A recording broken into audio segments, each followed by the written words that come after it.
अगर आप अपने फेफड़ों को मजबूती देना चाहते हैं, फेफड़ों से संबंधित बीमारी से दूर रहना चाहते हैं, तो ये 6 चीज़ें अपने डेली रूटीन में आप शामिल कर लीजिए। ये 6 चीज़ें हमारे पूरे शरीर के लिए सुरक्षा कवच का काम करते हैं, हमारी इम्यूनिटी को स्ट्रॉन्ग रखती है और हमारे फेफड़े को स्वस्थ और निरोग रखती है। वो 6 चीज़ें कौन-सी हैं, एक-एक करके दोस्तों हम जानते हैं और आयुर्वेद के अनुसार इनका सेवन कब करना है और इनके और क्या-क्या फ़ायदे हैं, सारी डिटेल में जानकारी शेयर करेंगे। तो दोस्तों उसमें से पहली चीज़ है हल्दी वाला दूध। हल्दी वाला दूध दोस्तों बहुत ही फ़ायदेमंद है। ये हमारे पूरे शरीर के लिए सुरक्षा कवच का काम करता है। बस आप इसे तैयार करने का तरीका जान लीजिए और उपयोग करने का सही तरीका जान लीजिए।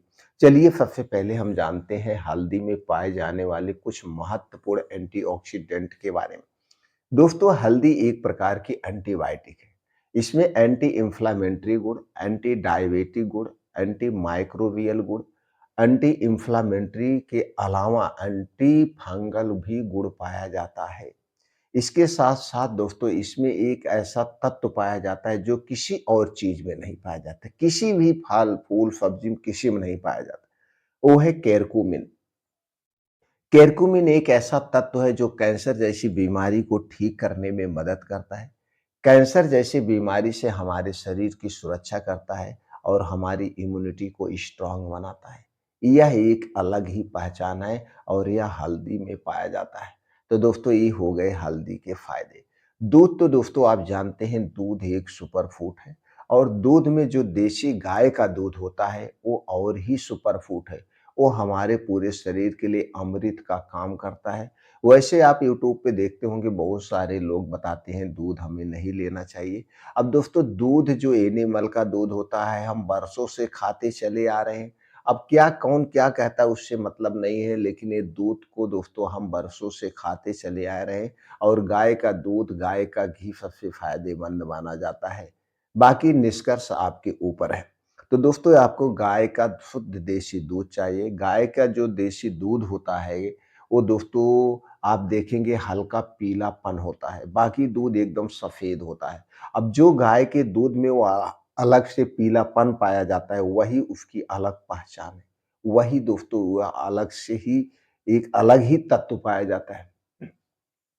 और गाय का देसी दूध दोस्तों पचने में आसान होता है, तो देसी दूध सबसे फ़ायदेमंद माना जाता है। तो चलिए जानते हैं हल्दी वाला दूध कैसे तैयार करना है। इसके लिए आपको चाहिए 1.5 गिलास दूध और इसे गैस पे चढ़ा दीजिए।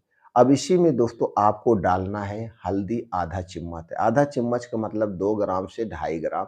लेकिन ये हल्दी जो होगी, ये हल्दी पाउडर किसी कंपनी का नहीं लेना है।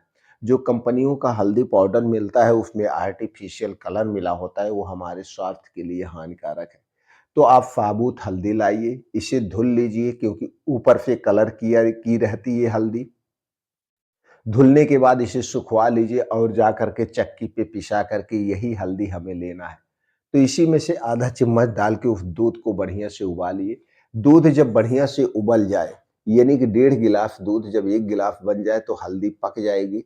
अब इसी दूध को आपको पीना है। दूध कब पीना है? रात में खाना खाने के 2 घंटे के बाद और रात का खाना एकदम हल्का होगा, सुपाच्य होगा, बिल्कुल थोड़ा-सा खाना खाना है, जिससे वह खाना 2 घंटे में पच जाए।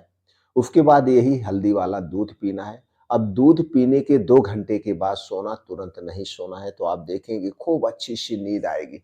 आपके शरीर में, जोड़ों में कहीं दर्द है, वो दर्द को दूर कर देगा। अगर हम इसके फ़ायदे की बात करें तो हमारी इम्यूनिटी को स्ट्रॉन्ग बनाता है, शरीर की हड्डियाँ, मांसपेशियों को मजबूती देता है, दिल से संबंधित बीमारी से शरीर की सुरक्षा करता है और कैंसर जैसे बीमारी से शरीर की सुरक्षा करता है, तो हल्दी वाला दूध हमें ज़रूर पीना चाहिए। 1 कप पीना सबसे फ़ायदेमंद माना जाता है। ठंडी के दिनों में जो 4 महीना ठंडी पड़ती है, 4 महीना हमें हल्दी वाला दूध ज़रूर पीना चाहिए।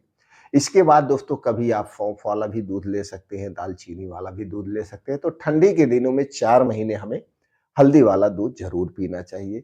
दूसरा है दोस्तों जो चीज़ें सबसे फ़ायदेमंद दिल के लिए मानी जाती है, फेफड़ों के लिए मानी जाती है, पूरे शरीर के लिए सुरक्षा कवच माना जाता है और ये दोनों फल हैं और ये दोनों फल दोस्तों एक ही सीज़न में पाए जाते हैं।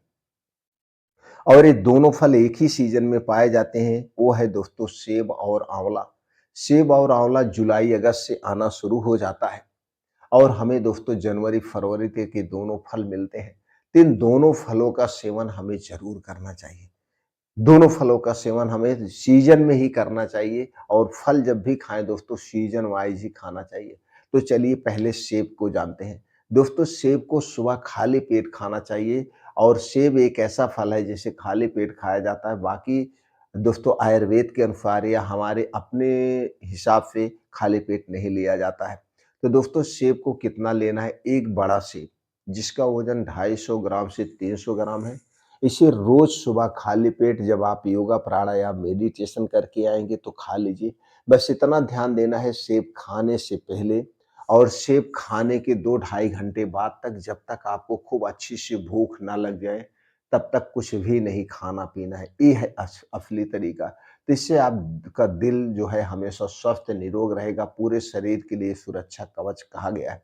दोस्तों एक कहावत भी सुने होंगे, जो एक सेब रोज खाता है उसे डॉक्टर के पास जाने की ज़रूरत नहीं है और ना तो उसके घर कभी डॉक्टर को आने की ज़रूरत पड़ती है। दूसरा है आँवला। आँवला दोस्तों आयुर्वेद में हमारे पूरे शरीर के लिए सुरक्षा कवच कहा गया है। आँवला का प्रयोग कई दवाओं में किया जाता है और आँवला सबसे सस्ता, सबसे अच्छा है। दोस्तों इसमें कई ऐसे एंटीऑक्सीडेंट पाए जाते हैं जो हमारे शरीर के लिए बड़े ही फ़ायदेमंद है। आँवला हमारी इम्यूनिटी को स्ट्रॉन्ग बनाता है, पाचन तंत्र को निरोगी रखता है। तो आँवले का सेवन कैसे करना है? दोस्तों आँवले का सेवन हमें नेचुरल तरीके से करना है। जब इसका सीज़न है तो 1 से 2 आँवला ऐसे दिन भर में कभी भी ऐसे चबा-चबा के खा जाइए। अगर आपको दाँतों से संबंधित समस्या है, आपके दाँत खट्टे हो जाते हैं, तो इसके लिए दोस्तों आप आँवले की चटनी ले सकते हैं। आँवले का नॉर्मल अचार ले सकते हैं और आँवले का मुरब्बा भी खा सकते हैं। तो दोस्तों आँवला और सेब को ज़रूर खाना चाहिए। दूसरी चीज़ 2 चीज़ें और हैं, ये बड़ी ही गुणकारी हैं हमारे हृदय के लिए, उसमें से है दोस्तों लहसुन और अदरक। लहसुन और अदरक हमें ज़रूर खाना चाहिए। लहसुन खाने का सही तरीका क्या है? दोस्तों 3 से 4 कली लहसुन लीजिए, जब खाना खाने आप जाइए, तो पहले निवाले के साथ पहले थोड़ी-सी रोटी लीजिए, उसी के साथ 3-4 जवा ये जो लहसुन है, 3-4 कली जो लहसुन है, इसे लेकर के ऐसे चबा-चबा के खा जाइए, उसके बाद खाना खाइए। तो 3-4 कली लहसुन की हमें रोज़ खाना चाहिए। इसके अलावा आप लहसुन के देसी गाय के घी में भी उबाल के खा सकते हैं, वो भी बड़ा फ़ायदेमंद है। तो 3 से 4 कली लहसुन हमें ज़रूर खाना चाहिए। अब अदरक की बात कर लें तो दोस्तों हमें अदरक पानी जो एक बार पीना चाहिए। खास करके ठंडी के दिनों में। दोस्तों ठंडी के दिनों में अपनी शुरुआत सुबह की शुरुआत आप अदरक पानी से करिए। अगर आप चाय पीते हैं तो चाय को छोड़ दीजिए। चाय हमारे पूरे स्वास्थ्य के लिए दुश्मन का काम करती है। चाय में कैफ़ीन पाया जाता है, चाय में चीनी जो आप डालते हैं सबसे हानिकारक है। तो ये दोनों चीज़ें बड़ी ही हानिकारक है। इसलिए हमें सुबह चाय नहीं पीना चाहिए। अपनी सुबह की शुरुआत हमें अदरक पानी से करना चाहिए। तो अदरक पानी कैसे बनाना है इसके लिए दोस्तों आप 2 कप पानी लीजिए, गैस पे चढ़ाइए, 1 इंच का इसमें अदरक का टुकड़ा डाल के इसे खूब बढ़िया से उबाल दीजिए। पानी उबलते-उबलते जब बढ़िया से उबल जाए तो गैस से उतार दीजिए, यानी 2 कप पानी जब 1 कप बचे तो गैस से उतार करके इसी पानी को रोज़ सुबह खाली पेट पीजिए। इस पानी अदरक पानी पीने के पहले और अदरक पानी पीने के 2 ढाई घंटे बाद तक कुछ नहीं खाना-पीना है। तो दोस्तों इन चीज़ों को आप अपने डेली रूटीन में शामिल करिए, स्वस्थ रहिए, निरोग रहिए।